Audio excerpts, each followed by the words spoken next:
अपने इस विजुअल में हम लोग चर्चा करेंगे राम वृक्ष बेनी पूरी वृक्षित बाल गोविंद भगत शीर्षक पाठ में बाल गोविंद भगत के द्वारा गाए जाने वाले कबीर के दूसरे गीत की, जिसके बोल हैं गोदी में पियवा चमक उठे सखिया चिबुक उठे ना।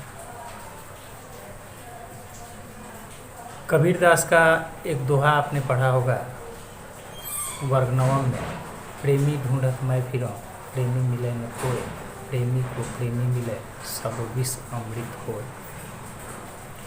यानी हमें जिसकी तलाश रहती है, हम जिसको शिद्दत से खोजते हैं, ढूंढते हैं, पाने का प्रयास करते हैं, यदि वह हमको मिल जाता है, हासिल हो जाता है, तो जीवन में शामिल जितनी कटुताएं होती हैं वो सब अमृत के समान हो जाती हैं। यहाँ पियवा शब्द का मतलब ईश्वर से है, जो कि गोदी में है, यानी बिल्कुल नज़दीक है, बिल्कुल करीब है, बिल्कुल पास में, गोदी में पियवा। और इसी ईश्वर की तलाश इंसान मक्का, मदीना, काबा, काशी या अन्य तीर्थ स्थलों पर करते रहता है, खोजता है, उसे पाने का प्रयास करता है। हम जिसे पाने के लिए दर बदर होते हैं, जिसे पाने के लिए भटकते रहते हैं, जिसको पाने की परम इच्छा हमारे मन में है, वह और जिसके लिए हम दर दर भटक रहे हैं, वह हमारे बिल्कुल नज़दीक है, वह हमारे बिल्कुल करीब है, गोदी में, बिल्कुल नज़दीक। गोदी में पियवा चमक उठे सखिया।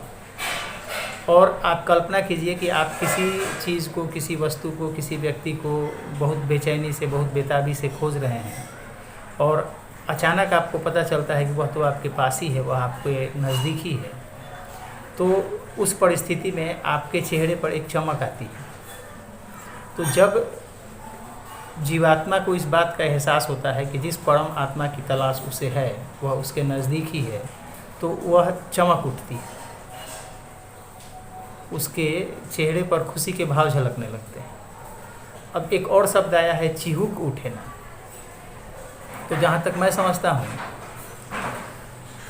कुछ लोग ऐसे भी हैं जो या तो सिरे से ईश्वर के अस्तित्व को नकार देते हैं, या उनके मन में कहीं ना कहीं ये धारणा बैठी है कि ईश्वर इसे शायद नहीं देख रहा हो, या हम जो कर रहे हैं सही या गलत, इसके पश्चाताप के कई और रास्ते हैं जिनसे करके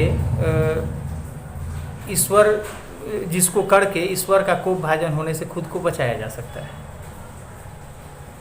तो ऐसा कभी संभव नहीं हुआ है, ऐसा कभी संभव होगा भी नहीं, क्योंकि ईश्वर सब जगह विद्यमान है और सब कुछ देखता है। यदि कुछ पल के लिए हमारे मन में भी ये आता है कि इसका पछतावा किया जा सकता है, इसका पश्चाताप किया जा सकता है, इसके लिए पूजा कराएंगे, इसके लिए पाठ कराएंगे, इसके लिए फलाने तीर्थस्थल का दर्शन करेंगे, घूमेंगे, वहाँ जा कर के अपने किए गए कर्मों की क्षमा मांगेंगे, या वह हमसे दूर बैठा हुआ है, तो इस बात को भी नकार देना चाहिए। वह ईश्वर जिसको नज़रअंदाज करके हम कुछ अनुचित कर रहे हैं, तो वह हमारे बगल में ही है। और जैसे ही इस बात का भी एहसास हमको होता है, जैसे इस बात का एहसास किसी आत्मा को, किसी जीवात्मा को, किसी व्यक्ति को होता है कि जिसको हम दूर समझ रहे हैं वह हमारे बिल्कुल नज़दीक है, तो वह चिहुक उठता है। तो यही है कि गोदी में पियवा चमक उठे सखिया चिहुक उठे ना।